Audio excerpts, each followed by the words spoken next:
Nii, aga head komisjoni liikmed, head külalised, kell on saanud 13.15 ja teen koheselt ettepaneku selle nädala töökava kinnitamiseks. Et kui keegi selle vastu ei ole, et siis töökava on kinnitatud konsensuslikult, aitäh.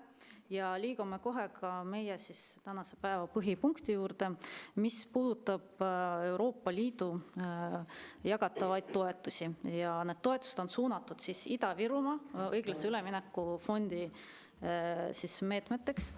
Ja ma tuletan meelde, et meie komisjon on seda teemat käsitlenud eelmisel aastal, 17. märts 2025, kus me käsitlesime konkreetselt siis Greenfuli ettevõttega seotud toetust. Et võib-olla taustaks korra ütlen, et Greenful siis tegeleb tekstiilitööstusega, peaks tegelema.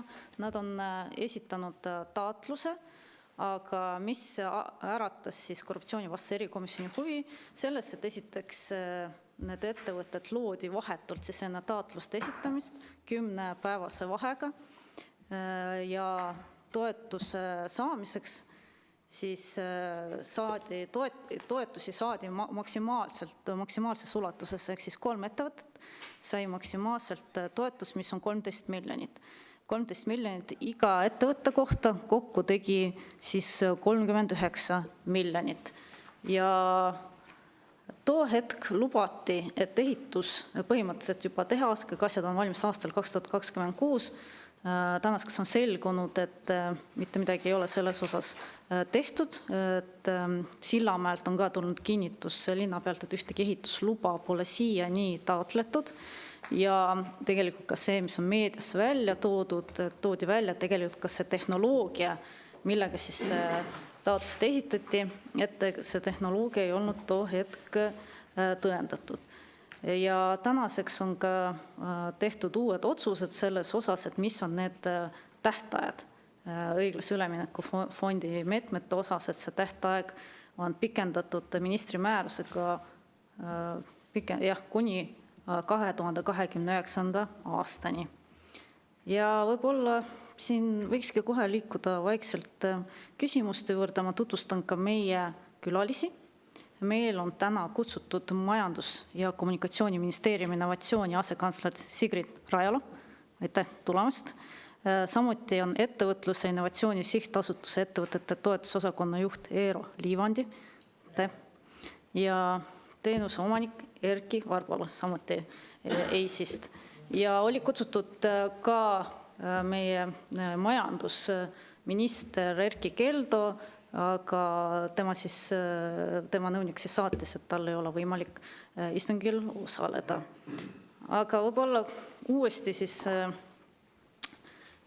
seoses selle Greenfuliga veel üks moment ka, et tänaseks on ka 2 ettevõttel nimi vahetunud ja ka omanike puhul on toimunud muudatused.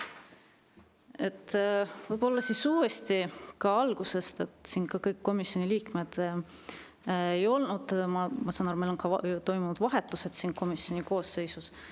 Et uuesti võib-olla selle Greenfuliga seoses, et kui tehti, eks ole, see otsus eraldada eraldi siis igale ettevõttele 13 miljonit, et mina saan aru, et too hetk te toetusite õiguslikule analüüsile, et need ettevõtted saavad töötada ka eraldiseisvalt. Et võib-olla uuesti läbi käia see moment. Et võib-olla kes selle õigusliku analüüsi too hetk tegi ja kas tänase päevani see õiguslik analüüs nii-öelda kehtib? Et ma arvan, et Eisale on see kõige õigem praegu. Ja, palun vajutage mikrofon. Ja, aitäh. Jah, õigusliku analüüsi tellisid nii kliendid ja selle õigusliku analüüsi kindluse tagamiseks me tellisime ka ise täiendavad õigusliku analüüsi, mis kinnitas, et üritus on tegemist eraldi üksustega, et mis ka saavad olemuslikult eraldi tegutseda. Ja peale seda me saime anda siis ettevõtjatele kinnituse jah, et me saame projektiplaanidele anda kinnituse, ehk et saate tulla taotlema. Aga kui nad saavad nii-öelda eraldi tegeleda, siis kuidas on võimalik, et nemad kõik korraga ei ole suutnud siiani ehitusega alustada? Ma saan küsimust aru. Et kui te ütlete, et nemad kõik ettevõtted on iseseisvad, saavad eraldi tegutseda, aga kuidas on võimalik, et siiani ükski nendest tegelikult ei ole sellist ehitustega tegutsemist alustanud siiani? Seal taustal on see, et kuna sel hetkel otsused tehti päris suur ajasurve all, ehk et otsused tuli teha ära 25. aasta alguseks, et siis kõikidele projektidele, mis on natukenegi suuremad, seati ka rahastamiseks kõrvaltingimused, nad peavad mingi aja jooksul siis tõendama, et nad suudavad seda projekti rahastada. Et kas siis koostöös pankade või erainvestoritega.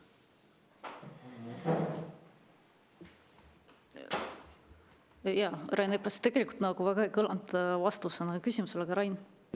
Ja, mul oli jätkuküsimus, et kas pikendamine oli seotud ka sellega, et siiani pole veel suudetud tõestada, aga vaatamata sellele otsustati ikka ajapikendust anda. Ma mõtlen just see, nad pidid tõestama seda rahastamisvõimekust. Kas nad siis tõestasid ja pikendamine oli millegi muuga seotud või pikendamine oli seotud sellega, et nad ei suutnud tähtajaks ei saat veenda, et nad suudavad rahastada, aga siis vaatamata sellele toimus pikendamine, et me täpselt aru saaks, kuidas see asi käib. Alustame sellest, et kõigepealt pikendati määrus vastavaks kogu õiglase fondi raamistikuga ja peale seda on mitmed ettevõtjad taotlenud meilt ka täiendavat pikendust ajaliselt, et projekt oli pikema aja jooksul. Et jah, et siin nende konkreetsete projektide puhul oli olukord, kus tehnoloogia toimuse tõestamine vajab täiendavaid analüüsi, me tõttu me andsime ka pikendust nii projektide teostamisele kui ka rahastuse tagamisele. Et siis ikkagi see tehnoloogia ei olnud tõestatud siis iga selle ettevõtte, kõigi 3 ettevõtte puhul, sest me jälle tuleme selle juurde, et teie väide oli, et need on 3 eraldi seisvat, eraldi töötavad, teineteist mitte sõltuvat ettevõtted, see oli ka põhjus, miks iga see ettevõte sai 13 miljonit eurot maksimaalset toetust, aga samas siiani mitte ükski nendest ettevõtetest, mis sai selle maksimaalse toetuse, ei ole ju ehitusega alustanud. Võib-olla või vastata ka siin, et need ettevõtted ikkagi nii-öelda kogu ahelas on see sümbioos, nii-öelda tööstussümbioosina. Ehk siis Eestis tekstiili nii-öelda tükeldada või nii-öelda tekstiilijäätmeid siis ümber töödelda eraldi seisvana ei ole väga mõistlik. Ehk ja selle nii-öelda tekstiili taaskasutuskeskus, mis on siis nii-öelda see tekstiili ümbertöötleja, ehk nemad justkui võiks oma selle ärimudeli panna sellisel kujul tööle, aga seal taga peab olema see sama majanduslik kaalutlus. Ja kõige kasulikum on see, et kui seda Eesti nii-öelda tekstiilijäätmeid töödeldakse ümber ja väärindatakse siis ka samas nii-öelda Eestis, mitte ei transpordita siia või viida neid nagu mujale välja. Ja nagu Erki kirjeldas, eks ju, et need edasilükkamised on olnud seotud nüüd puhtalt nii-öelda siis nendest ettevõtja enda selgitustest ja valikutest. Ja nüüd kaalutlus ka, et miks meie oleme neid eritingimusi nende jaoks pikendanud, on sama, et kas meie usume, et nemad suudavad selle investeeringu ellu viia või mitte.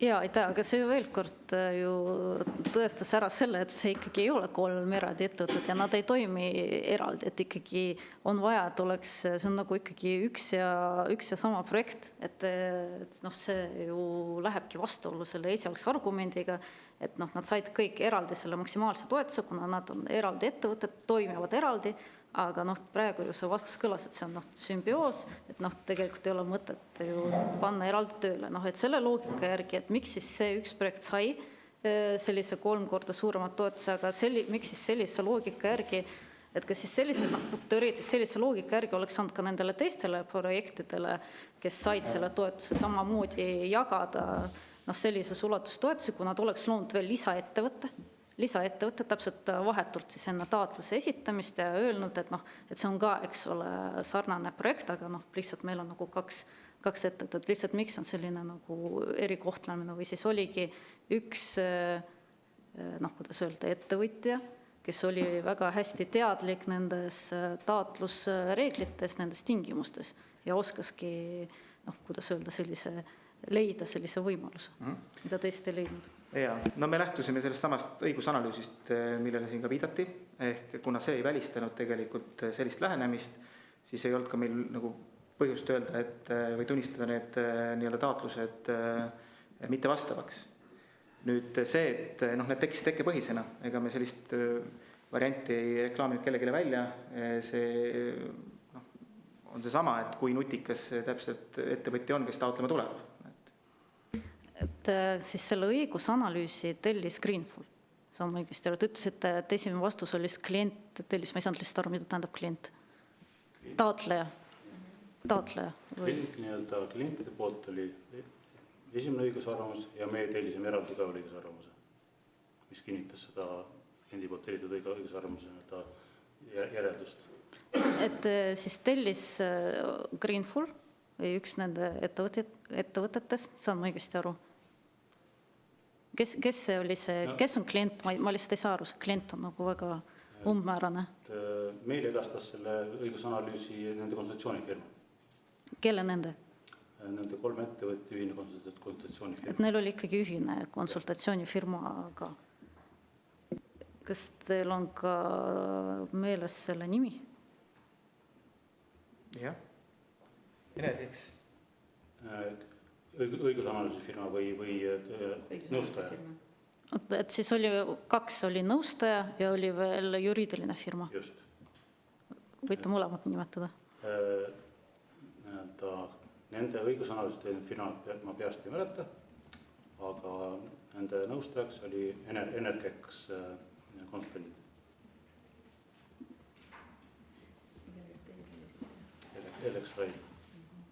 Ellex Raidla. See tegi teile? Et mina saan aru, et teie siis nagu tegite analüüsi nende analüüsile, et põhimõtteliselt kontrollida, kas need väited, mis teile edastati, et kas need siis ikkagi lähevad kooskõlla selle määrusega, eks ole? Me palusime teha analüüsi ja kontrollida ka nende väidete paikapidavust.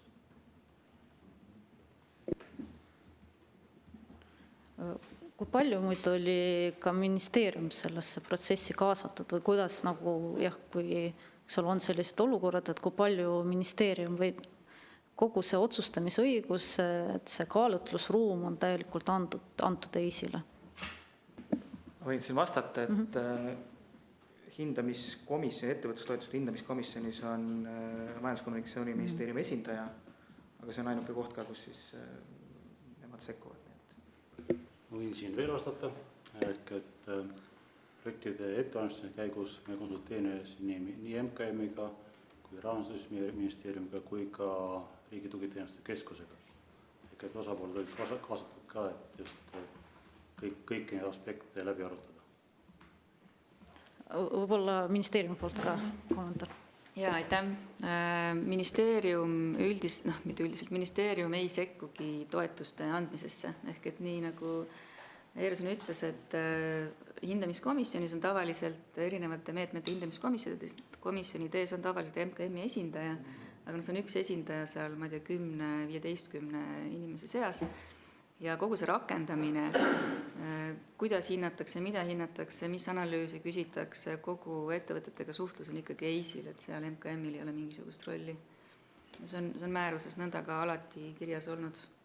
Et mida EIS teeb, ta hoiab meid kursis mingisuguste juhtumitega, mis on sellised keerulisemad juhtumid, aga otsustust MKM ei saa endale võtta. Kas selles juhtumis ka konsulteeriti eraldi MKM-iga?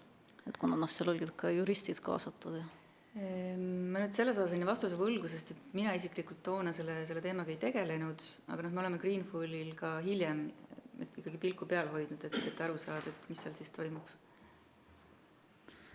lihtsalt nüüd, kui õigesti aru saada ja tuleb välja, et ongi selline nii-öelda, ma ei taha öelda õiguslik lünk, aga nagu selline võimalus, et põhimõtteliselt teoreetiliselt saaks ka luua 5, 7, 8, 10 firmat ja kõik nad võivad öelda, et nad tegelevad, eks ole, selle projektiga, aga nad suudavad toimida ikkagi eraldiseisvalt ja neil on see niinimetatud oma ikkagi eraldiseisev projekt ja siis oleks võimalik samamoodi ju taotleda maksimumsummat, et saan ma õigesti aru, et põhimõtteliselt selline teoreetiline võimalus siis on olemas. No, teoreetiliselt on, kuidas ma ütlen, teoreetiliselt on igasuguseid võimalusi alati olemas, on ju, aga mida meie saame teha, mida EIS saab teha, saamegi lähtuda sellest, et õiguslikult oleks kõik korrektne. Ehk et kui need ettevõtted toimivad eraldiseisvalt, neil võivad olla teistsugused tarneahelad, eks ole, väljaspool seda projekti, aga see projekt on see, mis nad kokku on toonud, siis muidugi teistel ettevõtetel on samamoodi võimalik panna mingi ühine projekt kokku ja seda teistes meetmetes tehakse tegelikult ka täpselt samamoodi. Rakendusuuringute programmis näiteks me isegi ju soosime seda, et erinevad ettevõtted paneksid oma vajadused ühte projekti kokku, teadusasutused sealhulgas tuleksid siis koos rahastust taotlema. Ja, aga siis veel ka selline küsimus, et kui nad nagu saavad, eks ole, peaksid saama töötama eraldi, aga ei tööta eraldi, aga peaksid saama, et ikkagi miks ka siis ei mindud seda teed, et näiteks oleks toetatud ühte firmat ja ülejäänud osa siis jaotatud teiste vahel, et ikkagi kust tuli ka see otsus, et nad kõik said selle niinimetatud ikkagi sinna maksimumtoetuse määra, mis oli siis 13 miljonit. See viis, kuidas neid toetusi jagatakse, on selline, et ettevõtte või ettevõtted ise tulevad taotlema. Ja mida EIS saab teha, saabki hinnata seda olemasolevat projekti, eks ole. Et need ettevõtted, kes on pannud seljad kokku ja on pannud selle projekti kokku, et siis EIS ülesanne on hinnata seda projekti. Samasugune võimalus on teistel ettevõtetel ka samamoodi leida mingisugune ühine sümbiootiline projekt ja tulla selle alusel siis rahastust taotlema. Ja EIS-i ülesanne on siis hinnata, et kõik oleks õiguslikult korrektne ja muud moodi valiidne. Et siin mingi aeg tagasi, et siin olid ka täiendavad küsimused saadetud ja et oli huvi selles, et kui palju oli need taotlejad, kelle siis taotluse summa oli rahuldatud 100% ulatuses ja nagu selles osas oli natukene selline pigem umbmäärane vastus, et võib-olla tahakski nagu üle küsida, kas siis need summad, mis siis otsustati eralda, kas need on siis kõik põhimõtteliselt 100% see summa, mida iga siis ettevõtja taotles, seal on 88 projekti, et kas see oli siis maksimum summa kõigile, mida nad taotlesid või ikkagi on see summa nagu redutseeritud kujul? Kumpi teist? Ja ma võin siin vastata, et reeglina taotlus kas siis rahuldatakse sellisel kujul, nagu ettevõte taotleb. Erandjuhul võib olla seal ettepanek eelarvet vähendada, aga ettevõte on kirjeldanud ära oma kulud, oma tegevused, oma nii-öelda eelarve, mida ta nagu plaanib selle projekti jaoks panustada. Eks sealt tuleb see summa ja toetusmäär siis sealt nii-öelda tagasi arvestatuna. Et see on pigem erand, kui vähendatakse näiteks ettevõtlustoetuste komisjoni ettepanekul toetussummat ja pigem on levinum see, kui jäetakse see toetus rahuldamata.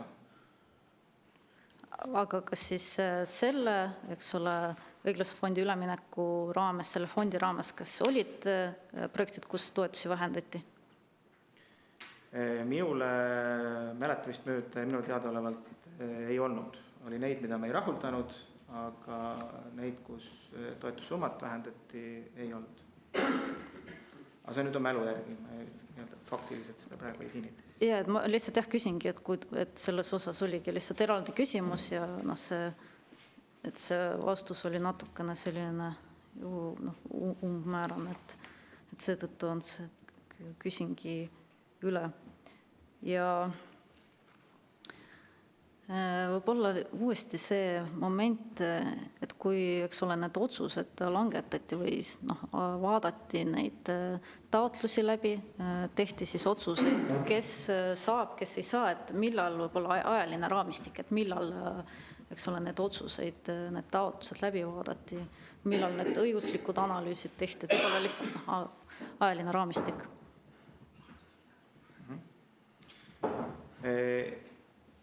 See ajaline raamistik oligi selles mõttes nagu pingeline, ehk taotluste esitamise ja tegevuste elluviimise aeg oli nagu piiratud, et nii-öelda esialgses määruses oli, kui nüüd eksi, see abikõlbuliku perioodi lõpp oli 2026 aasta august. Ja see oligi nii, et kui me vaatame sellist suuremahulisi projekte, siis ta jäi napilt sellise 3 aasta sisse. See oli ka selline nii-öelda too hetk oli veel ka tarneahelate kriis, kui mäletate.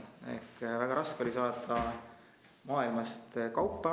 Ehk see oli omakorda, mis mõjutas nende ettevõtete plaane, et kui ma nüüd mingit sisseseadet tellin, et kui vara ma oma selle tellimuse saan esitada, et see jõuaks õigel ajal sinna abikõlbulikkuse perioodi sisse.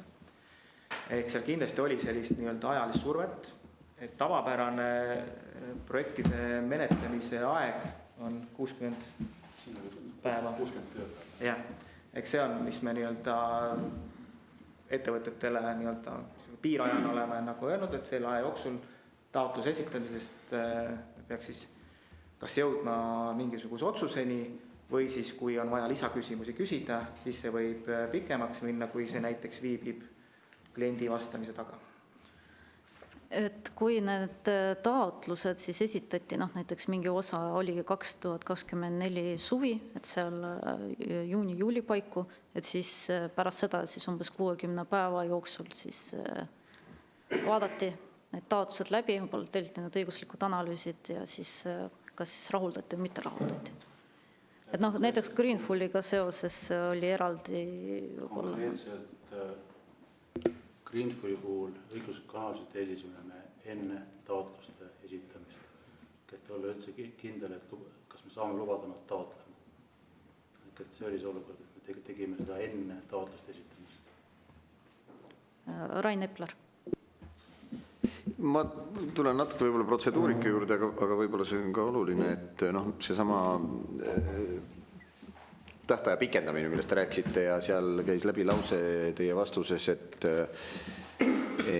kuidagi ettevõtjad pidid teid veenma, et nad siis suudavad tulevikus, olgu siis selle tehnoloogia osas või rahastuse osas mingid lahendused leida. Ma selle veenmise kohta küsingi, et kuidas see protseduur käib, kas meil tagantjärele on teada, on mingi protokoll, sel korral tulid hindajatena kokku need ja need inimesed, ettevõtjad esitasid põhjenduseks, mina ei tea, kas nad siis esitasid kellegi garantii, mingi pangagarantii või mingisuguse muu dokumentatsiooni, ja siis arutati ja siis sündis otsus ja otsustati, et pikendame. Või see käib kuidagi nagu on selline eriti bürokraatia vaba menetlus, et ettevõtja helistab, ütleb, et 29. on nii palju aega, et küll me selle raha leiame, et pikendage ära. Et kui te saate nagu seda avada, ma tõesti siiralt loodan, et selle kohta on selline veidi formaalsem jälg ka alles ja siis oleks, võib-olla saate tagantjärele ka siis saata näiteks selle protokolli, kus konkreetsete projektide osas see otsus sündis, kes seal osalesid, kes selle otsuse tegid, aitäh. Jah, kahjuks me siin ei saa päris bürokraatiavaba suhtlemist lubada ettevõtjatega, suhtlus käib läbi e-toetuste keskkonna, mis siis ongi riigis kanal nii-öelda siis toetuste taotlemiseks. Kui on siis näiteks mingite eritingimuste pikendamise juhtum, siis sellisel juhul need pikendamise otsused käivad läbi ka meil läbi ettevõtlustoetuste hindamiskomisjoni. Ja projektid, mis on sellises suurusjärgus, tegelikult kinnitatakse meie juhatuse poolt, et on protokollitud. Okei, aga kas see näiteks see protokoll, kus kõigepealt komisjon otsustas ja siis, ma ei tea, mingi otsus, kus on näha, et kes need juhatuse liikmed siis olid, kes kinnitasid, et kas need ilmselt päris avalik info ei ole ja me ei taha infot seal võib-olla nagu, ütleme, mingid ettevõtjate poolt esitatud või mingi tundliku informatsiooni kohta, aga just, et kes need otsustajad olid võib-olla ka, et oleks hea näha siis, et mis need põhjendused olid, sest nagu te ütlesite, et oli vaja veenda, seal pidi siis mingi veenev argument olema, et hea küll, me usume, et kui me pikendame, siis te jõuate selleni, et te peast ilmselt ei saa seda praegu öelda, aga äkki te saate öelda, et te saadate meile tagantjärele selle, et siis me saame infoga kurssi ennast viia, aitäh. Ettevõtlustoetuste komisjoni koosseis on avalik ja minu meelest on ka meil protokollid avalikud, aga seal on lihtsalt põhjendatud see otsus, et välja võtta, jah. Ja ilmselt siis komisjoni koosseis on teil kodulehel kuskil olemas. Ma võib-olla läheksin uuesti kogu see taotlus, otsustusprotsess, et selle juurde, et need ettevõtted loodi, eks ole, mai lõpus. Siis ma saan aru, et siis vähem kui 2 kuu pärast esitati need taotlused. Te ütlete, et teie tellisite õiguslikku analüüsi enne seda, kui nad need taotlused esitasid, ehk siis kuskil juuni 2024. Vastab tõele? Jah, vastab tõele. Aga te ütlesite, et enne seda nad pöördusid teie poole ka, kas läbi nõustamisfirma või samuti ka õigusliku analüüsiga, et millal siis nemad seda tegid? Nemad tegid seda natuke varem. Pärast seda, kui ettevõtted olid loodud või enne? Meil tekkisid ju samasugused küsimused. Kas neid ettevõtteid peab käsitlema ühe ettevõttena, ühe projektina või mitte. Ja tänu sellele tegid ka nemad oma analüüsi. Ja peale seda veel tellisime meie enda analüüsi.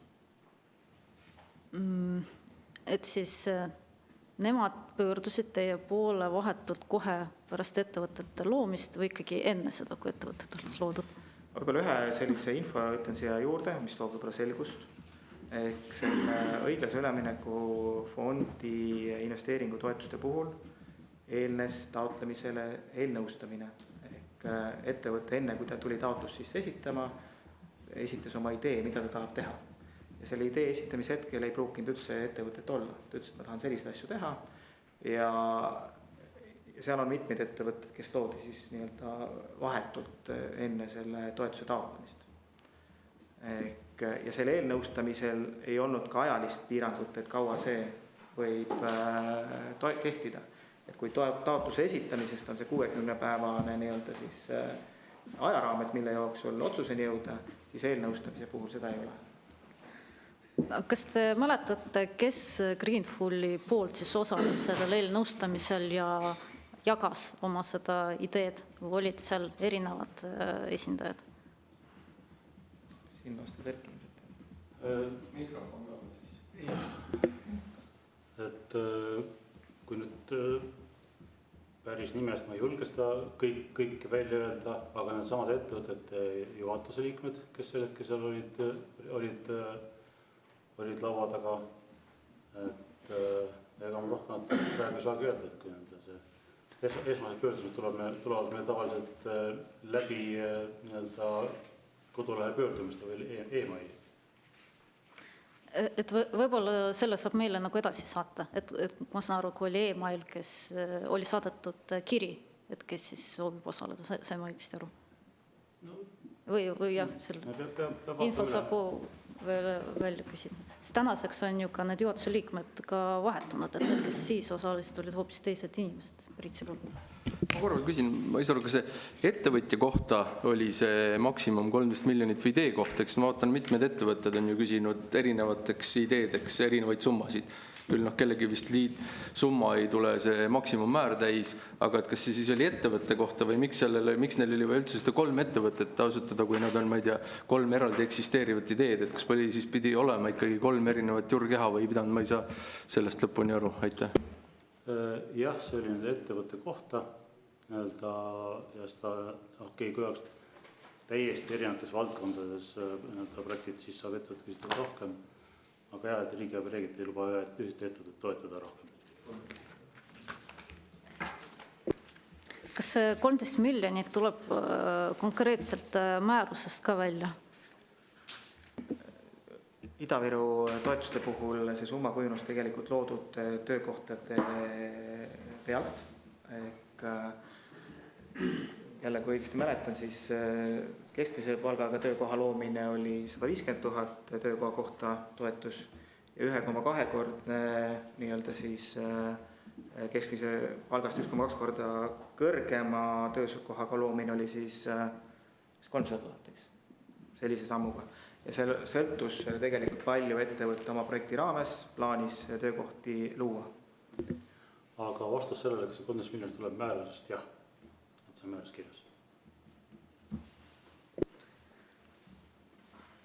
Korra veel selle momendi juurde, et mis ka korra käis läbi, eks ole, see tehnoloogia küsimus. Et te mainisite, et tehnoloogia vajas rohkem tõestust, aga kuidas siis oli nagu see võimalik, et kogu selles asjas tehti need õiguslikke analüüse, käis nõustamisfirma ja nii edasi, teie tegite õiguslikku analüüsi, aga kuidas tuli välja, et ikkagi toetati projekti, ideed, eks ole, 3 ettevõtet, kus siis tehnoloogia tegelikult ei olnud tõendatud. Et kuidas selles osas nagu kontrolli teostatakse, kuidas see on nagu võimalik? Jah, võin ka vastata, et tehnoloogia oli siis, või kõige suurem tehnoloogiline komponent oli siis mitte selles nii-öelda riidepurustus ettevõttes, vaid kes siis sellest nii-öelda purustatud riidjääkidest siis sellise nii-öelda komposiitmaterjali kokku paneb. See põhines tegelikult teadus-arendusuuringutele, tegemist oligi innovatsiooniprojektiga, selliseid sarnaseid lahendusi maailmas olidki täpselt sellises katsetuse faasis, eks see ei olnud selline nii-öelda valmis tehnoloogiline. Sarnase asja me teeme rakendusuuringute puhul, kus nii-öelda töötatakse uusi tehnoloogiaid välja. Antud projekti puhul ei, Greenful. Greenful Sillamäe. Jah. Okei, see on Greenful Sillamäe. Ja siin oli see rakendusuuringu faas oli läbi viidud, oli ka siis selline nii-öelda teostatavusuuringu faas läbi viidud ja nüüd see faas Ida-Viru meetme raames olekski olnud siis nii-öelda siis piloottootmise käivitamine.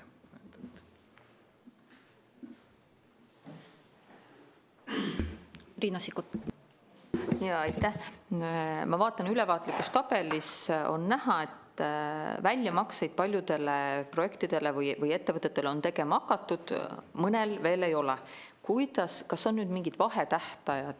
Ma saan aru, et täna päevakorrapunkti all käsitletavad ettevõtted, nemad said pikendust 2 aastat, et kas on mingid vahetähtajad, et ma ei tea sellest aru saam, et kas see tehnoloogiline lahendus siis töötab ja kui nende või mõne teise ettevõtte puhul selgub, et projekt ei ole perspektiivikas või ei lähe rakendamisele, et mis need järgmised sammud siis on nende vahendite ära kasutamiseks ja kas on siis mingisugune shortlist või joone alla jäänud ettevõtted ja millal nende otsuste tegemise koht tuleb? Aitäh. Reeglina 8 aastaks tähtaega ei pikendata, et seal peab olema ka mingid vaheetapid vahel, kus ettevõte on siis mingeid asju tõestanud. Reeglina on see nii, et ettevõte teeb oma vahenditega mingisuguseid samme. Ja see on jälle tegelikult oluline indikatsioon, et kas ettevõte on valmis ise investeerima nii-öelda sellesse projekti ilma toetuseta nii-öelda siis eeltegevustesse. Ja ma arvan, pikemad sellised tähtajad on võib-olla mingisugused aastased nii-öelda, aga tavaliselt selline eritingimuste seadmine on selline 3-6 kuud. Ehk sõltub, mida on vaja ettevõttel. On tal finantseering vaja tagada, on tal vaja mingid keskkonnaload taodelda. Ehk see sõltub jälle sellest, mis nii-öelda kitsaskoht kliendil on vaja ületada ja kus meie hindame, et see on risk kogu projekti õnnestumisele.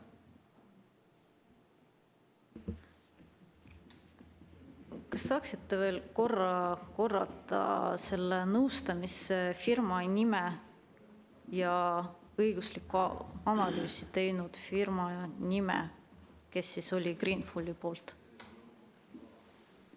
Et õiguskanalüüsi teinud firma nime ma peast ei tea, aga nõustajaks oli Energex. Sest et ta lööb mingisuguse vale asja siin.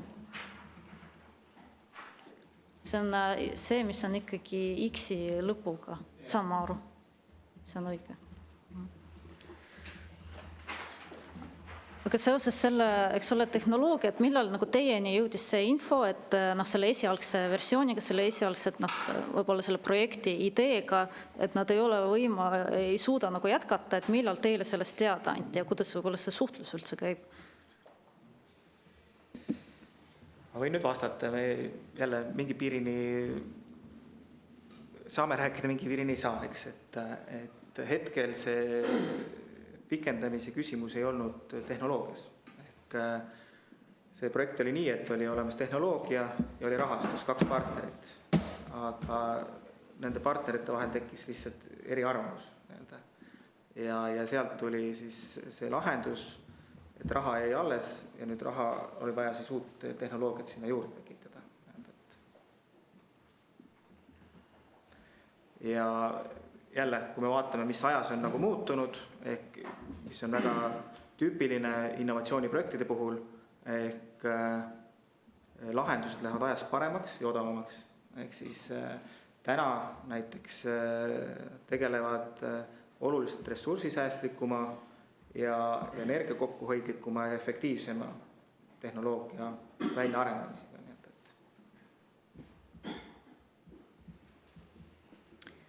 Nüüd, mida juba Riina Sikkut ka küsis, eks ole, et need otsused, mis puudutavad taotluste pikendamist, et kui palju on veel, eks ole, kokku me vaatame, et on meil 88 taotlust, eks ole, 89, et kui palju on kokku neid projekte, kelle puhul on veel siis tehtud otsus, et pikendada, eks ole, nii-öelda see välja maksmata need toetussummasid, et tulevikus te ikkagi olete valmis neid välja maksma, kui nad ikkagi oma ehitust alustavad hiljemalt aastaks 2029, ma saan aru. Ma vastan sellele siis nii, et me hindame ka projektide riski ja me oleme ise hinnanud kõrgema riskiga projektideks 7 projekti. Ja nende 7 projekti sees on ka need 3 siin arutus olevat projekti. Ehk see tähendab, et on praegu 7 projekti, kes nii-öelda on saanud pikendust? Lihtsalt mis ma tähendab? Üldistasin selle see, et kus me näeme on riskiga, et kas nad on kohe näiteks taotlemas mingit pikendust või nendel mingi käivitamine on veninud, sest võib ka selline otsus olla, et me oleme teinud otsuse rahastada projekti ilma eritingimusteta, aga ettevõtte lihtsalt ei alusta tegevustega. See võib ka olla. Ja siis on lihtsalt meie ülesanne mingi hetk küsida, et miks see projekt seisab, miks te ei ole alustanud, mis on need takistused. Aga kelle puhul on siis tehtud otsus, et see pikendatud tähtaeg on kuni 31. august 2029?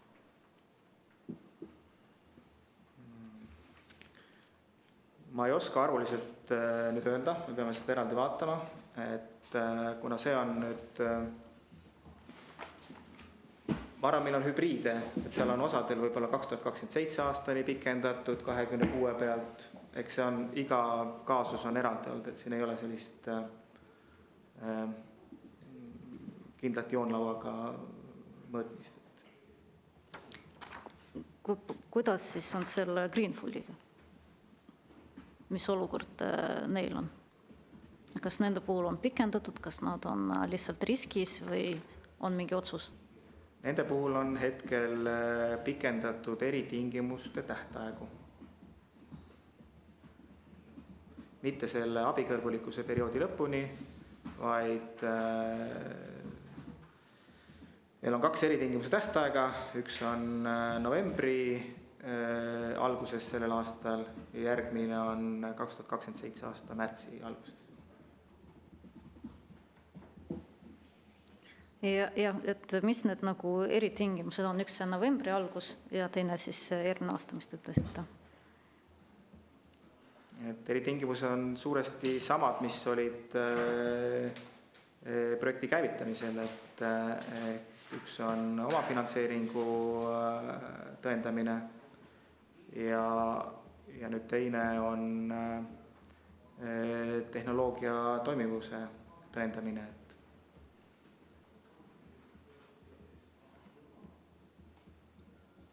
Aga selle siis ehitamise osas on milline siis tähtaeg lõpuks?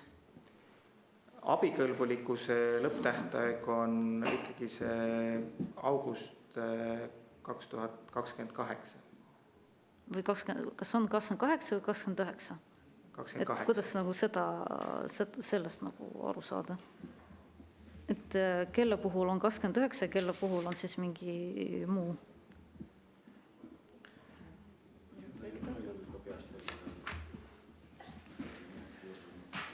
Võib-olla kui võib, et need on hästi sellised spetsiifilised küsimused, võib-olla saab EIS järgi vaadata need andmed, eks ole, sest et see lõpptähtaeg oleneb ju sellest, et millal projekt algab. Nad kõik ei alga ühe stardijoone taga, vaid mõni hakkab varem, mõni hakkab hiljem. Ja määruses on paika pandud, mis see nagu projekti pikkus saab olla ja kui palju seda saab pikendada. Et sellepärast nad kõik lõpeta 29. aastas. Aga nüüd, eks ole, Greenfield puhul te ütlesite, et neil on nagu see eritingimus. Et võib-olla ma küsin veel kord, et palju veel on sellised ettevõtted, kellel on need eritingimused sätestatud? Et ütlesid, on 7 ettevõtted, kelle puhul on nagu riski hindamine, aga see ei tähenda veel, et on mingi eritingimus sätestatud. Samas, eks ole, 7-st 3 on juba saanud eritingimused, mis võib-olla nende ülejäänud 4 puhul olukord on. Ja võib-olla, kas te oskate ka öelda, et kes need 4 on? Seda peast ei oska öelda nüüd, kas on eritingimus või ei ole. Et ettevõtete vist nimed vist avalikud, kes on taotlenud. Ma ei saa peast ka öelda, mis need 7 on. Aga jah, tõenäoliselt on seal nii eritingimusega kui ka ilma. Me saame selle kirjalikult. Me saame jah selle välja. Ja lihtsalt, et me oleme tegelikult esitanud need küsimused praegu ka komisjoni liikmete käest ja tegelikult olidki juba ette saadetud need samad asjad ja need, kuna küsimused on nii lakoonilised, et me lootsime, et me saamegi võib-olla komisjoni istungi raames neid vastuseid, aga eks siis me proovime uuesti küsida. Et lihtsalt tahaks nagu aru saada sellest, et oli veel ettevõtted, kelle puhul tegelikult nende rahad lõpuks läksid ümberjagamisele. Olid ettevõtted, kes ei saanud hakkama, eks ole, et nad taotlesid raha, neile siis nende taotlused rahuldati, aga mingi hetk, et aru saadav, et see on nagu ka ärisaladus, et mingitel põhjustel ei olnud neil võimalik oma projektid ellu viia ja siis tulenevalt selles EIS tegi uued need taotlusvoorud ja uued ettevõtted said rahad taotleda. Et millal kujuneb nagu see otsus, et kas siis nad saavad mingid ettevõtte eritingimused või siis, eks ole, läheb see raha ikkagi ümberjagamisele? Siin ma võin küll selgitada, et tegelikult sellist olukorda ei olnud, et kui keegi eelmises voorus taotles, et ta jäi siis ilma otsuseta võimalusest toetust saada ilma. Ehk enne uue vooru avamist me tegelikult kõik nii-öelda oote nimekirjas olnud projektid vaatasime ka ennem läbi selle vabanenud eelarve osas. Ja kui need projektid olid läbi vaadatud, siis oli see, kui me avasime uue vooru. Tegelikult see küsimus ei olnud selles, see küsimus oli selles, et kuidas tehakse otsus, et teatud ettevõtete puhul, et nad ei saa hakkama, eks ole, see ei liigu nende, ma ei tea, ehitus või mis iganes probleem, mingi tehnoloogia, kuna me ei tea neid konkreetsed kaasused, aga olid ettevõtted, kes ei saanud, eks ole, selle oma projektiga hakkama, mille jaoks nad said heakskiidu EIS-ilt, eks ole, nende taotlus rahuldati. Ja siis nagu tehti sealt otsus, et nad ei saa pikendust, nad ei saa, eks ole, eritingimust, aga nende siis rahad võeti ära, või kuidas öelda, ja siis nad läksid uuesti ümberjagamisele. Et kuidas nagu see otsus sünnib, et lihtsalt meil ongi nagu see, et ma saan aru, teil on need riski need ettevõtted, et millal on see hetk, kui te ütlete, et selle riskiga ei saa enam edasi minna, aga pigem on vaja see raha ümber suunata uutele taotlejatele või siis nendele, kes on, eks ole, järjekorras ootel? levinum on see, et ettevõte ise võtab oma taotluse tagasi, kui ta vaatab, et tal ei ole õnnestu selle projektiga nii-öelda edasi liikuda.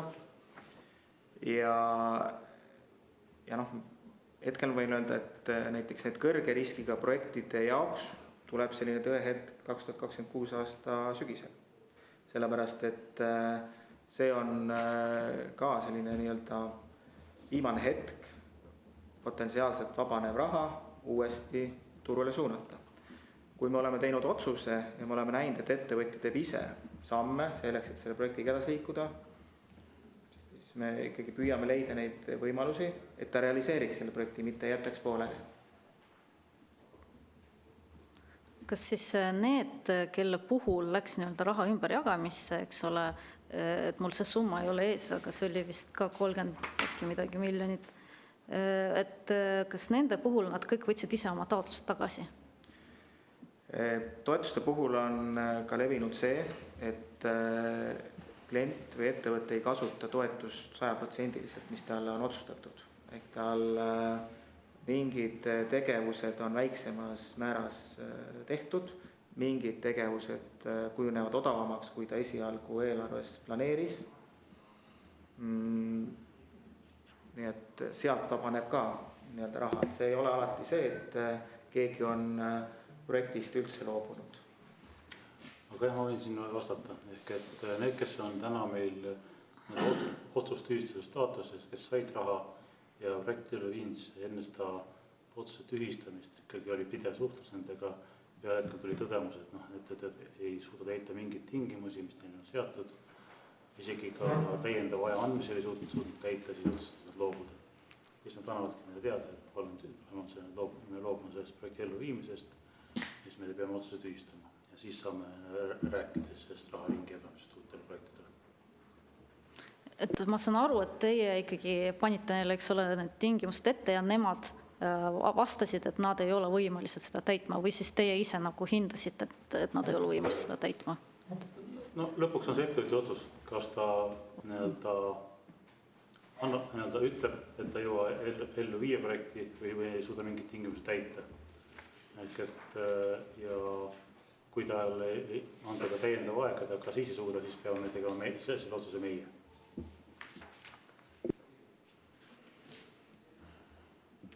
Ja nüüd uuesti, eks ole, sellega määruse juurde ja selle pikendamise juurde, et püüame aru saada. Et lihtsalt, kui me vaatame ikkagi seda määrust ja vaatame, eks ole, seda kohta, kus siis muudeti abikõlbulikkuse perioodi. Ja kui siin, eks ole, seda lugeda, et see pikendamine kuni 31. august 2029, eks ole, et selles määruses paragrahv 9 lõige 2, siis selle järgi loeb välja, et see puudutab kõiki projekte. Et siin nagu ei näita, et see oleks nagu erisus võib-olla, ma ei tea, kas siis kõrgema riskiga projektidele, et kuidas ikkagi nagu sellest aru saada? Võin jälle selgitada. Ehk kui ettevõttel näiteks oli see august 2026, oli selles esialgses otsuses, siis igal ettevõttel on õigus küsida pikendust tegevuste jaoks, kui ta põhjendab ära, et mingid tegevust võtavad ajaliselt kauem aega, siis see, et seda määruses olevat tähtaega pikendati, annab võimaluse nendel klientidel ka nüüd peale seda 2026 august pikendust teha. Varem oli see 2026 august viimane nii-öelda abikõlbulikkuse kuupäev, kui sai üldse nagu kulusid selle projekti raames teha. Nüüd nii-öelda seda kulude tegemise tähtaega kõikidel projektidel pikendati siis sellele 2029 tärminini, aga see ei tähenda, et nad nüüd peavad seda projekti pidendama, aga see annab neile võimaluse pikendada vajadusel. Ja, aga lihtsalt see koht nüüd lähebki vastuolu kõige sellega, mis enne räägiti, et on ainult teatud ettevõtted, kes on nagu eraldi riskis ja siis nende puhul siis nad saavad pikendada, kui tegelikult on ju määruses tehtud otsus, mis tegelikult sätestab seda otsust kõikide ettevõtte kohta, et selle raames nad kõik saavad taotleda ja saavad pikendada. Ehk siis tegelikult siin ongi see koht, et 3 ettevõtte pärast, see väide on, et 7, aga neid teisi ei osata nimetada, tegelikult on määrusega pikendatud kogu seda projekti kulude abikõlbulikkust kuni 31. august 2029. Et see on see nagu küsimus ja see nagu siin ma saan öelda, et probleem. kindlasti määruse pikendamist ei tehta mitte ühegi ettevõtte üksikute vajaduste järgi. Ehk et see soov oli oluliselt laiem. Ehk et ja otsus tuli algselt pikendati see määrust 1 aasta võrra, aga koostöös siis Euroopa Liiduga jõudi tõdemuseni, et seda määruse perioodi on võimalik pikendada kuni õiglase ülemineku enda perioodi lõpuni. Ehk et ei olnud mõistlik teha erisust, sest sarnane projektide elluviimise pikkus on ka teadus- ja arendustegevuse projektidel, kus on siis lubatud ellu viia 2029. aastani. Lihtsalt enne te ütlesite, et esiteks reeglina 8 aastaks ei pikendata, eritingimustena on mingi 3-6 kuud pikendamine, aga on määrus põhimõtteliselt kõikide projektide puhul kuni 31. august 2029. Et siin ongi see koht, et see lähebki vastuolu, et põhimõtteliselt selle järgi on ikkagi võimalik ükskõik mis ettevõttel pikendada kuni 2029. Jah, see võimalus on. Täna me näeme, et siin väga paljud ettevõtted viivad projekti ellu, teevad jooksvalt kulusid, esitavad jooksvalt aruandeid. Ehk et suur osa projektide puhul seda vajadust ei ole. Võib-olla tõesti mingi hetkel küsivad ka need, kes täna ellu viivad mingisugust pikendust, aga kindlasti ei ole see 2 aastat või 3 aastat. Ja selguse mõttes see eritingimuse tähtaeg ja abikõlbulikkuse tähtaeg on erinevad asjad, need ei ole samad asjad, et nad täidavad erinevat eesmärki, et abikõlbulikkuse tähtaeg on ikka see, et mis aja jooksul üldse on määruse järgi lubatud tegevusi teha. Eritingimuse tähtaeg on see, et projektis on mingisugune koht, mis vajab nii-öelda lisainfot või mingit lisakinnitust ja selle kinnituse saamiseks, eks see on nagu sellise tingimusliku otsuse tegemine. Kui eritingimust ei täida, siis see otsus ei ole jõus. Rain Epler. Ja mul on mitu küsimust vahepeal tekkinud, enamus on need sellised lühikest vastust eeldavad. Et ma küsin selle viimase teema kohta, et kas siin on nüüd nii, et üldiselt määrusega on loodud see võimalus, nagu te ütlesite, kõigil ettevõtetel nüüd kuni selle aasta augustini vajadusel seda pikendustaotlust esitada, aga kas nende 3 ettevõtte puhul on see taotlus juba esitatud ja aktsepteeritud ja need projektid on juba selle pikenduse vastuse saanud, et kas ma saan õigesti aru? Neid pikendusi, kes on soovinud nii-öelda abikõlbulikkuse tähtaega pikendamist, on veel. On veel, aga nende 3 puhul on see otsus tehtud, et siin ei ole praegu mingi õhus, et võib-olla nad tulevad, nende puhul on see otsus tehtud, okei. Siis teine, ma tulen korraks selle juurde tagasi, et ma kodulehel vahepeal vaatasin, et tõepoolest on need hindamiskomisjonide liikmed on seal üleval, nad on jagatud erinevatesse kategooriatesse, aga ma saan aru, et kogu aeg kõigis otsustes ei osale, et kas te saate kinnitada, et te konkreetse otsuse, kus siis pikendati nende 3 jutuks oleva ettevõtte projekti taotlusi, kogu summas oli see 39, eks ole, et selle otsuse pluss vähemasti protokolli selle osa, et kes need otsuse tegijad konkreetses kaasuses olid, et te saate selle saata, sest ikkagi neid otsuseid vist päris niimoodi veebist kätte ei saa. Komisjonis osajad saame saata. Jah, siis veel üks kiire küsimus, et kas see raha praegu, kui ütleme praegu 39 miljoni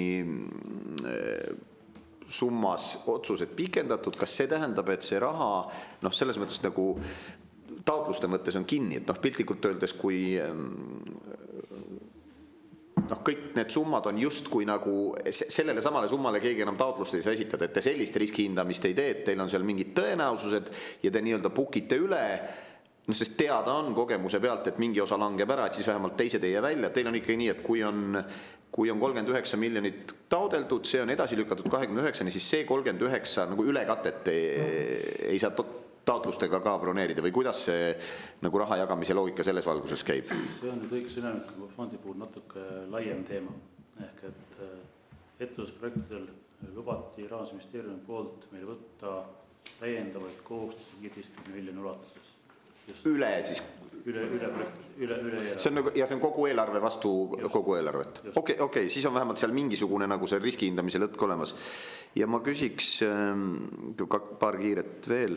need etapid, et kuidas siin õiglase ülemineku fondis on, et kas kõik peab olema tehtud ja siis hakkad raha saama või seal ettevõtja ütleb, et mis faasides minnakse ja mingi hetk hakatakse toetust välja maksma ja siis te omakorda proovite hinnata, et asjad oleks omavahel nagu loogilises korrelatsioonis, et ei ole nii, et algul ma ei tea, teed seal ära mingisuguse planeeringu ja saad juba 10 miljonit kontole ja siis hakkad seal edasi mõtlema, et kuidas teil see asi seal selle valguses nagu sätitud on? Kuna tegemist on struktuurivahenditega, siis siin ei ole võimalik teha puhtad ettemakseid ja vaid siin on finantseerimine tegelike kulude alusel. Ettevõtja teeb mingi etapi tegevusest ära, esitab meile aruande koos kuludega, nendest kuludest makstakse siis toetuse proportsiooni toetus välja. Ja ma küsin viimase hästi lühikese tõesti, et ma vaatasin, et see algselt oli 10 miljonit per nagu projekti kohta ja minister oli siis Riisalo, kui ta allkirjastas määruse, millega see tõusis 10 pealt 13 peale, et antud kaasuses siis 30 pealt 39 peale ja see võib olla teie sisese nagu riski juhtimise kohta, ja nüüd, eks ole, Riisalo on asunud seal ühe nendest ettevõtetest ka juhatuses tegutsema, et kas sellisel hetkel nagu riskijuht jalutab kellegi kabinetti, ütleb, et kuulge, et siin nüüd peaks korraks nagu pidurit tõmbama ja vaatama sellele asjale sisse, et kõik oleks aus ja puhas nagu avaliku raha jaotamisega peab olema.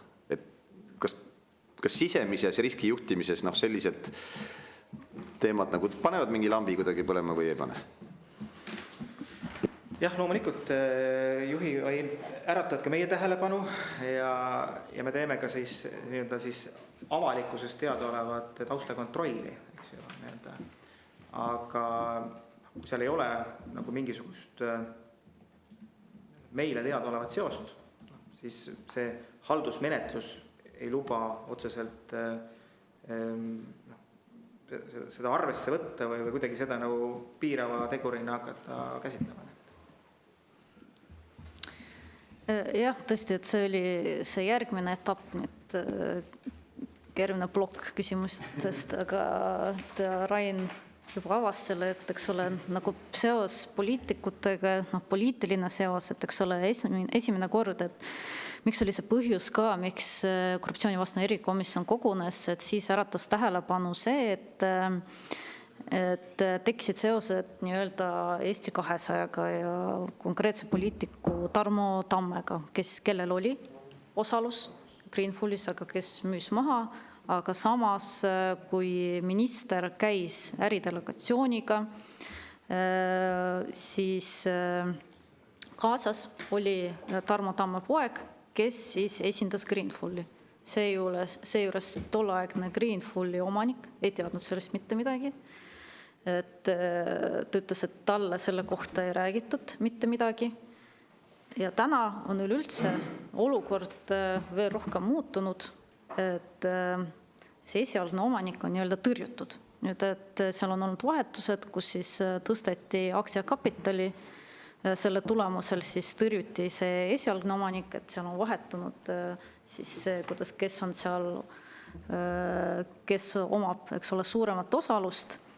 Ja veebruarist asus tõesti, et uus nimetus on Greenful Sillamäe asemel on Fibrecta ja alates veebruaris on juhatuses Tiit Riisalo, kes siis oli ise majandus- ja tehnoloogiaminister 2023 kuni 2024 juuli. Ja see mahub ka sinna perioodi, kus siis esitleti tõesti ka see taotlus Greenfuli osas, kus siis oli kogu see suhtlus omavahel ja kus tõesti oli ka vahepeal muudetud seda määrust, seda toetuse suurust. Et kuidas te olete kõiki neid huvide konflikte, kõiki need riske, alates sellest momendist, mis juba ka kõlas, kus siis tõesti seostati Eesti 200 poliitikuid Greenfuliga, juba alates nii-öelda sellest reisist, kus need kahtlused võib-olla ka meedia tähelepanu pälvisid, aga nüüd ka tõesti selle uue momendina, kus siis minister, kes tegelikult mingil määral oli ju ka nende otsuste juures, kus siis võib olla see otsene konflikt, et kas te ei näe siin tõesti sellist riski ja huvide konflikti tõsist riski?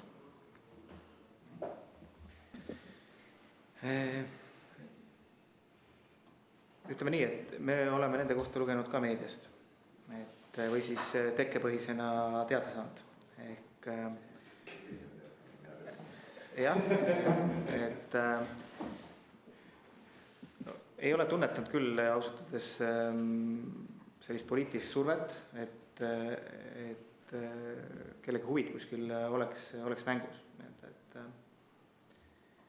Ja selle poole pealt nagu ei oskagi seda kuidagi nagu kommenteerida, et jah, kui need artiklid tulevad, siis me võtame seda arvesse, aga veel kord, see haldusmenetluse reeglistik on suht selline jäik ka selles suhtes, et meil on aeg-ajalt ka sellised kaasused, kus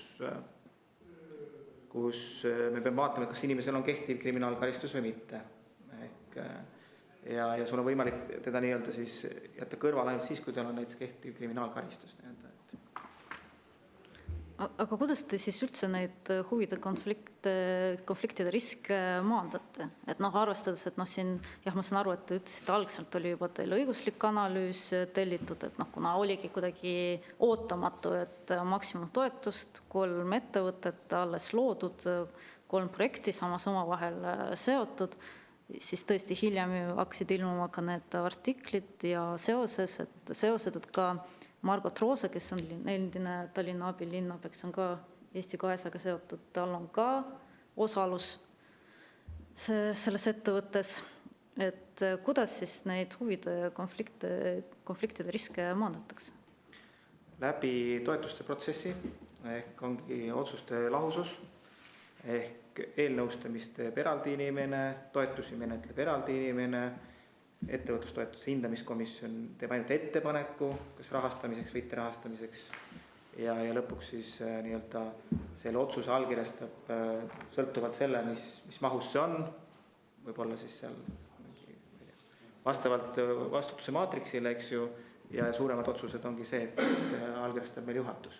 Eks selles mõttes selline otsuste lahususe ja protsessi ja järelevalve omakorda vaatab kogu seda protsessi ja kulude kontrolli puhul on samamoodi see mitmeastmeline, et just tagamaks selle, et sellist nii-öelda üksikisiku riski vältida. Kellega te üldse praegu nüüd suhtlete seoses selle Greenfulliga, arvestades, et mina saan aru, et see endine kuidas öelda, projekti eestvedaja Toomas Allikas, et kuna tema on nii-öelda tõrjutud, et kes on siis praegu see põhipersoon, et kellega te kogu seda suhtlust, sest ma saan aru, et suhtlus, toimub pidevalt, eks ole, et kellega see toimub. Ja ma saan aru, et kas siis on igal ettevõttel eraldi esindaja või on ikkagi üks esindaja 3 ettevõtte peale? Igapäevaselt suhtleb ettevõtluskonsultant, kes on siis selle konkreetse mingite projektide eest vastutav. Ettevõtluskonsultant nüüd teie meie poolt? Meie ettevõttes toimetav. Nii. Toimus ka viimane kohtumine märtsi alguses kõigi 3 ettevõtte esindajatega ja olid kõigi 3 ettevõtte juhatuse liikmed laua taga siis. Ehk ikkagi kas oled ka Tiit Riisalo? Oli.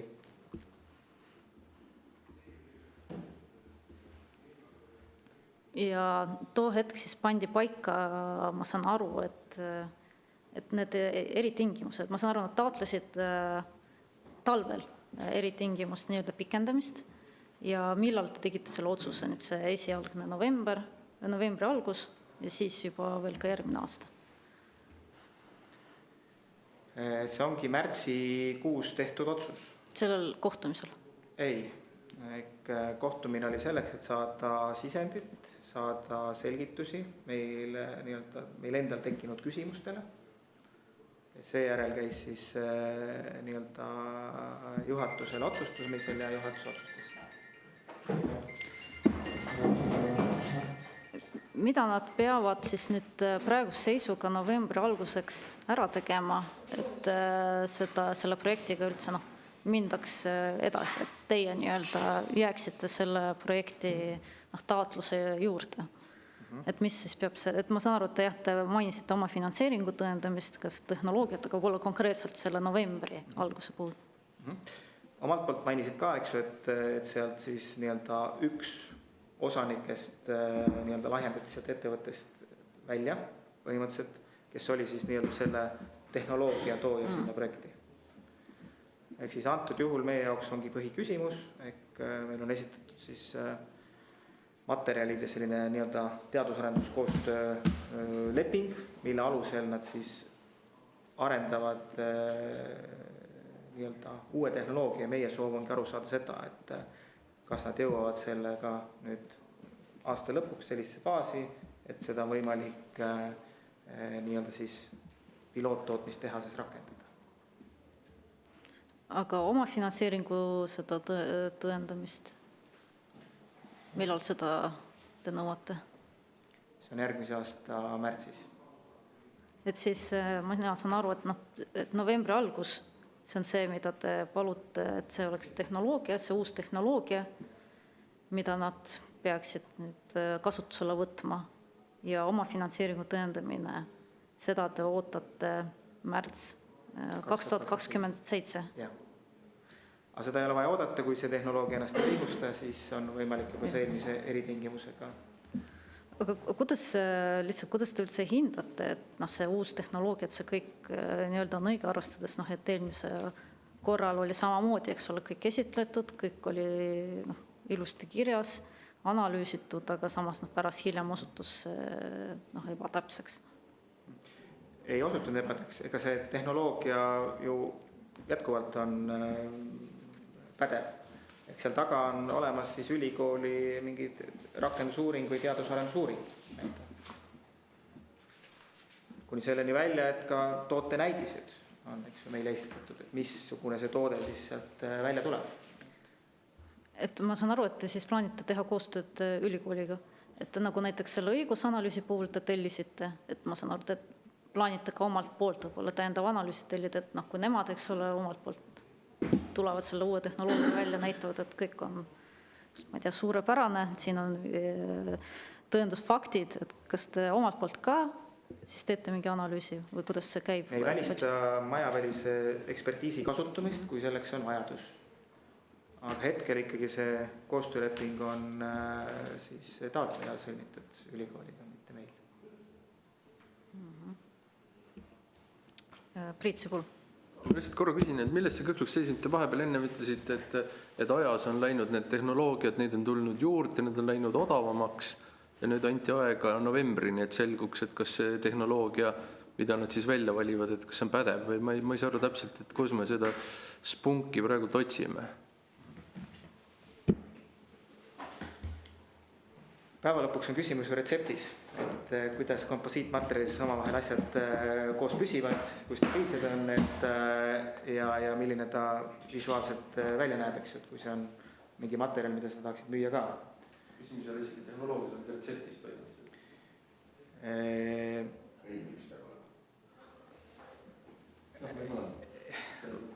See nüüd läheb täpselt sellesse nii-öelda teemaplokki, mida see nii-öelda ülikool teeb, et üks on see, et täna nii-öelda laboratoorselt see tõestatud, nüüd on vaja saada ka kindlust, et kas sama asi on nagu tööstuslikult teostatav, et kas need omadused jäävad samaks, kui sa lihtsalt kogu sellised segad 10 kordi rohkem neid asju kokku. Aga mis odavamaks on see, et sul võib olla, ma räägin natuke hüpoteetiliselt, jälle, ei saa kõiki projekti asju avaldada, et sageli uuendusliku tehnoloogiatega on see, et on selline nii-öelda vendor's lock, eks sul on üks pakkuja, kes suudab sulle seda maailmas pakkuda. Kui sa suudad seal nii-öelda optimeerida võib-olla oma protsessi, siis sulle nüüd pakkujate hulk kasvab ja sul tekib valik ja siis reeglina on sul võimalik ka paremat hinda saada. Sellepärast sul tekib koht, kus kaubelda. Riina Sikkut. Ja aitäh. see konkreetne õiglase ülemineku fondi raames nende ettevõtlustoetuste jagamine on olnud suure avalikkuse tähelepanu all ja konkreetselt ka selle 3 ettevõtte siis, ma ei tea, ühine, aga osadest koosnev arendus keskkonnaalase jalajälje vähendamiseks on samamoodi olnud suure avalikkuse tähelepanu all. Teie näete neid taotlusi ja projekte, nende edulugusid ja ebaõnnestumisi palju. Kuidas teie võtaksite kokku nüüd selle viimase paari aasta protsessi või et me räägime siin küll nendest ettevõtete nimedest ja muutustest ja reeglitest ja eri tingimustest, aga et ma ei tea, tavalise kodaniku jaoks mis nüüd siis valesti on läinud või mis on see, mis seda viimase paari aasta protsessi iseloomustab? Kuidas te selle kokku võtaksite? Suheldes ettevõtjatega ma võiks öelda nende tagasiside pealt, et see fond on oma ühte eesmärki täitnud. Ehk see stiimul üldse Ida-Virusse mingi äri püsti panna. Et see on ikkagi väga sagedane tagasiside. Ma ei oleks kunagi Ida-Virusse kaalunud oma tootmise viimist. See stiimul oli piisav, et seda teha. Nüüd küsimus, et kas need asjad saavad ka planeeritud tähtaegadel valmis ja täpselt selle graafiku järgi. Ma arvan, siin on põhjus kogu meie geopoliitiline olukord, eks, et seda määramatust on sedavõrd palju, et sellist on-off valikuid tuleb ettevõtjatel teha iga päev. Ja ka investeerimisotsuseid, eks. Et neid projekte ka, mis on pandud ootele, kuna tahetakse saada selgust, et kuidas siin piirkonnas see olukord kujuneb, see kõik mõjutab neid investoreid, et töökohtade loomisena,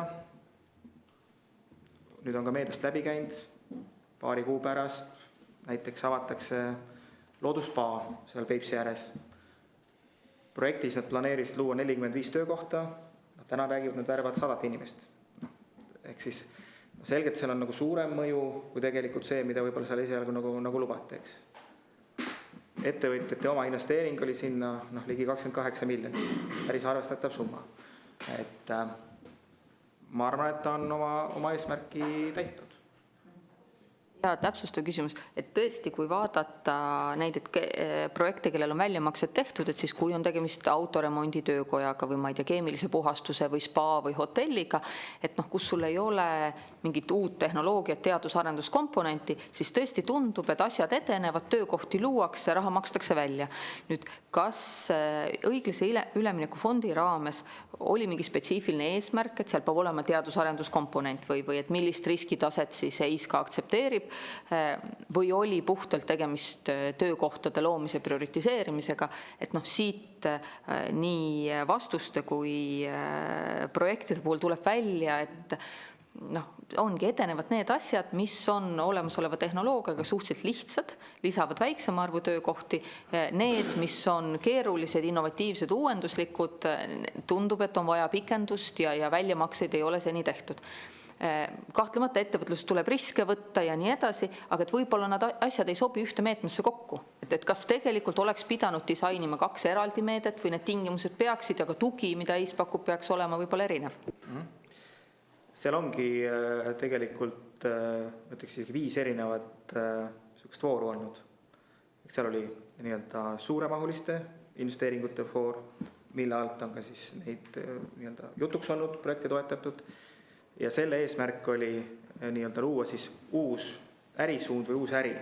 Ehk seda sai ka olemasolev ettevõtte taodelda, aga mitte olemasoleva tegevuse laiendamiseks, vaid mingi uue ärisuuna või mingi greenfield investeeringu tegemiseks. Siis teine suund oli väikeste keskmiste ettevõtete investeeringutoetus, mis oligi mõeldud eelkõige oma tootmisvõimekuse või tegevusvõimekuse laiendamiseks. Ja seal on väga palju neid autoremonditöökodasid, mingid kohvikuid, majutusi, aga ka tööstusettevõtteid, kes on siis automatiseerinud või digitaliseerinud. Seal väikese keskmise ettevõtja investeeringu meetmes ei olnud töökohtade loomise nõuet. Töökohtade loomise nõue oli ainult selles suur investeeringute meetmes. Lisaks oli siis teadusarendus mahukate investeeringute toetusmeede, kus siis jutt oligi rakendusuuringutest ehk uuendusliku tehnoloogia välja arendamisest. Ja lisaks oli ka siis piloottaristu meede teadus arendussuuna all, mis võimaldas siis rakendusuuringu pealt siis nii-öelda siis selline piloottootmine avada.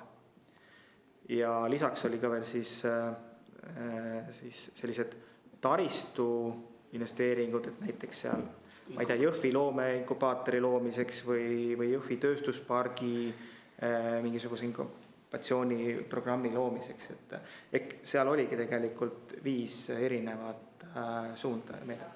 Aga rahastamise tähtajad või millal peab olema vahendid ära, et need reeglid olid sarnased, et võib-olla see lihtsalt suurema innovaatilise komponendiga investeeringule need samad reeglid ei sobinud, et kas samasse ajaraami nende kokku surumine tegelikult on mõistlik, ma ei tea. Tegime tööd nii-öelda selle materjaliga, mis meil oli. Ehk algus oli kõigil see tähtaeg oli 2026 august. See oli see, millest me pidime juhinduma. Ja ma nüüd natuke humoorikalt võtan kokku, et kuna mul ei ole ka rohkem taustainfot kui ERR-is ja Postimehes nüüd viimase 1,5 aasta jooksul ilmunud artiklid, et siis pealiskaudsel lugemisel tõesti tundub, et ma ei tea, füüsilise isiku pankroti läbi teinud endine kiirlaenu ärimees tuli ideega, millel ei olnud tuge taga ja nüüd on see 39 miljonit, on see motivaator, et kas keegi suudab ette antud tähtaja raames pakkuda adekvaatse tehnoloogia. Ma arvan, et see 39 miljonit on piisavalt suur motivaator, et plasti ja tekstiili kokkusulatamise asju nüüd 9 kuud katsetada, et aasta lõpuks edukas olla. Et kas ma olen ebaõiglane, kas teil on teistsugune info või see on see, mis on tegelikult toimunud? Ma vist ütlesin ka, et me nii-öelda avalikest allikatest loeme ka ju tausta ja ega need samad küsimused tekivad meil samamoodi, eks. Aga kui sa vaatad nii-öelda terviklikuna, mis on kirja pandud, mismoodi seda on siis nii-öelda motiveeritud, mis on esitatud selle sama näiteks, milline teadusarendustöö on nagu ära tehtud, eks. Kuni selleni välja, et oleme teinud ka vajadusel mingit, näiteks kui keegi ütleb, et tal on näiteks mingi Hollandis on mingisugune piloottootmine püsti, eks ju. Siis me oleme oma eksperdi sinna saatnud, et saada aru, kas seal mingid asjad toimivad või ei toimi, eks. Ja eks me ka õpime ju selles mõttes, et seda, et nüüd mingid omanikud omavahel ei sobi, seda on selline tagantjärgi tarkus, et ega seda ennem on väga keerukas hinnata, kui paberi peal mõned ütlevad, et nad tahavad koos teha asju. Ja, et ma korra toon välja, et erinevad riske on tegelikult välja toonud juba, et Kliimaministeerium rahastas ühte nii-öelda analüüsi, see oli Eesti Kunstiakadeemia ja Stockholmi Keskkonnainstituudi Tallinna keskus. Ja nemad on siis teinud koostöös analüüsi, kus nad tegelikult juba siis nägid, et Sillamäele nii suure tekstiilijäätmetele selline käitlusvõimekuse rajamine, et see on päris riskantne, et kuna on näiteks lähiriikides on sarnane, et siis nemad tõid oma analüüsis välja, et Sillamäel võib tekkida probleeme, eks ole, piisava tooraine saamisega ja siis toodi välja, et ka ühe suure tehase loomisel võib nagu käitlemine koonduda ühe suure tegija kätte, et veel ka selline nagu konkurentsiprobleem, et siin on nagu tegelikult on juba ka veel lisaks erinevad analüüse teinud ja ma saan aru, et neid analüüse on tellinud nagu Kliimaministeerium ise, et ma ei tea, kui palju teie siis sellega arvestasite ja see on tegelikult veel kord kinnitab, et miks ma ei tea, nagu see, et me nagu alles õpime, et mina arvan, et ikkagi see on hästi oluline, et on vaja pidevalt teha omalt poolt neid analüüse, eriti arvestades, et see on nagu ühe suurima toetusega projekt ja samal ajal oli lubatud luua 45 töökohta iga selle ettevõtte kohta. Ja praegu neid töökohti ei ole, et kas te nagu siin nagu näete ka probleeme, et nagu see olukord seisab, töökohad ei ole loodud, nüüd seda pikendatakse kuni aastani 2029, siis selleks ajaks tuleb välja, et ikkagi mingid raskused, et võib-olla peaks mingid nagu, kuidas öelda, tõsisemad juba tingimused ette panema juba varasemateks aegadeks. Praegu on tõesti ainult see tehnoloogia tõendamine, aga võib-olla tuleb juba midagi juba rohkem nõuda. arvestades, et juba, ma ei taha öelda, et bluffitud, aga natukene on nagu mängitud kogu selle asjaga juba aastast 2024. Jah, kuna see eesmärk ju on see töökohtade loomine, eks, et vähemalt see suure meetme nii-öelda indikaator, vaatame seda küll summa summarum kokku, tõin selle sama Loodusmaa näite, eks, et seal tegelikult tuleb neid töökohti rohkem, mõnes kohas tuleb võib-olla grammi võrra nagu vähem. See mõjutab seda ettevõtja, sest ettevõtjal on samamoodi nii-öelda määruse järgi ja siis selle toetuse kasutamise järgi kohustus need töökohad aasta peale nii-öelda tegevuste lõppu luua. Ja kui ta ei loo, siis on ka see rikkumine, eks ju, et rikkumise puhul jälle rakendub siis kaalutlemisotsus, et kas näiteks mingi osa toetusest kuulub tagasimaksmisele, et see on selle haldusmenetluse nagu nii-öelda protsessi osad, et ja ma ei oska midagi täiendada siin. Rain Epler. Jaa, mul tegelikult oli küsimus, et kuna te võib-olla juhuslik kokkusattumus, aga ta ütles, et kui näiteks keegi ütleb, et tal Hollandis on mingi tehnoloogia, mis töötab, siis kui me tuleme tagasi selle koosoleku alguse nende 3 ettevõtte juurde, siis seal kas see holding ettevõte mitte ei olnud Hollandis ja nii edasi, et kas nende, tänaseks on nad siis Fibrecta, aga enne nad olid siis need teiste nimedega ettevõtted, kas nende projektide puhul käiski teie esindaja Hollandis vaatamas, et kas midagi sellist töötab või see oli lihtsalt selline üldisem näide? See oli hetkel üldisem näide. Okei, aitäh. Ja veel korra see küsimus, et te ütlesite, et seoses selle tähtaja pikendamisega, et ma saan aru, et see oli ka kooskõlastatud Euroopa Liiduga, Brüsseliga, ma saan aru, et see kuni 2029. Aga kui palju üleüldse on nagu sellist võib-olla ka kooskõlastamist kogu selle protsessi raames Brüsseliga, et kas ka mingite projektide osas on võimalik, et nagu ka nendelt küsitakse nõu? Ja ei, üldiselt ikkagi projektide osas Euroopa Komisjoniga ei ole mingisugust suhtlust vaja hoida, sest et see on liikmesriigi enda ülesanne vaadata, et kellele ja õigetel tingimustel saab raha jagatud, et Euroopa Komisjoni huvitab eelkõige see, et need vahendid saaksid jagatud, õigeaegselt jagatud, see on see, millel Euroopa Komisjon silma peal hoiab. Et Euroopa Komisjoni poolne järelevalve siis seisneb selles, et kas see rahastus on jaotatud, eks ole, ja kas on reaalselt ka, eks ole, projekt loodud, et reaalsed töökohad loodud, et võib-olla lihtsalt sellest järelevalvest. No kui need või struktuurivahendid uuel perioodil ka näiteks, eks ole, need varsti hakkavad avanema, siis Euroopa Komisjoniga käivad läbirääkimised alustuseks, et mis suuruses eelarve, mis suunda üldse planeeritakse ja kokku lepitakse. Ja siis lepitakse kokku ka need näitajad, ehk et väljundnäitajad, tulemusnäitajad, mille alusel siis, mis me ette lubame ära, mis me selle eelarvest ära teeme, eks ole. Et need sama töökohtade arv näiteks. Aga see on meie ülesanne siis vaadata, et kas me selle töökohtade arvu toome nii-öelda koju selle mingisuguse 1 meetmega või toome kõigi 5 meetmega või toome 3 meetmega. Et see on see meie enda siseriiklik kaalutlusõigus. Aga Euroopa Komisjon tahab näha, et kuna selle fondi nimi on õiglase ülemineku fond, siis uusi ärimudeleid, uusi töökohti, uusi tehnoloogiaid oleks seal piirkonnas siis loodud, kus me oleme lubanud neid luua. Et siis te seda kinnitate, et ühegi nagu projekti osas ei ole, teie ei ole käinud küsimus, aga ei ole ka keegi teine käinud potentsiaalselt lobi tegemas? Ettevõtteid peate silmas nüüd praegu, et äkki mõni ettevõte on, seda ma ei oska öelda, kas ettevõte, kui on otse Euroopa Komisjoni poole miskipärast pöörduvad, siis ega nad seda läbi meie ei tee, aga mulle teadaolevalt ei ole sellist juhtumit olnud.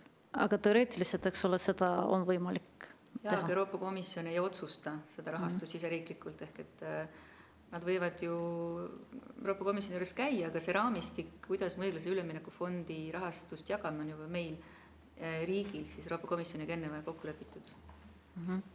Et korra, kuna see küsimus oli meil ka eelmine korruptsioonivastase erikomisjoni istungil, et Ishaia OÜ, mis on samuti seotud ühe see on Riigikogu liikmega, samuti Tarmo Tammega, et praegu see tabel, mis meil on, et võimalik, et see on nagu muutunud, et see oli saadetud, ma arvan, meile no natukene vähem kui aasta tagasi, kus siis Shaya OÜ sai 5 900 000 ja praegu on väljamaksed tehtud 47 920. Et noh, ma saan aru, et te võib-olla ei oska niimoodi käigu pealt öelda, et võib-olla me küsime edasi, aga kuna lihtsalt see oli, aga see oli termopuidu töötlemine, et see küsimus, et kas selle projekti osas on mingit infot, seal kõik läheb plaanipäraselt, et probleemi ei ole.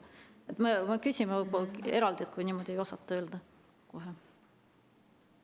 Teab kumbki teist selle projekti kohta? Et nüüd selleks vastuseks ei olnud ette valmistunud, et tõenäosus, et kui väljamakse on nii väike, et tõenäoliselt on seal võimalus, et see asjad käili nii kiiresti nagu vaja.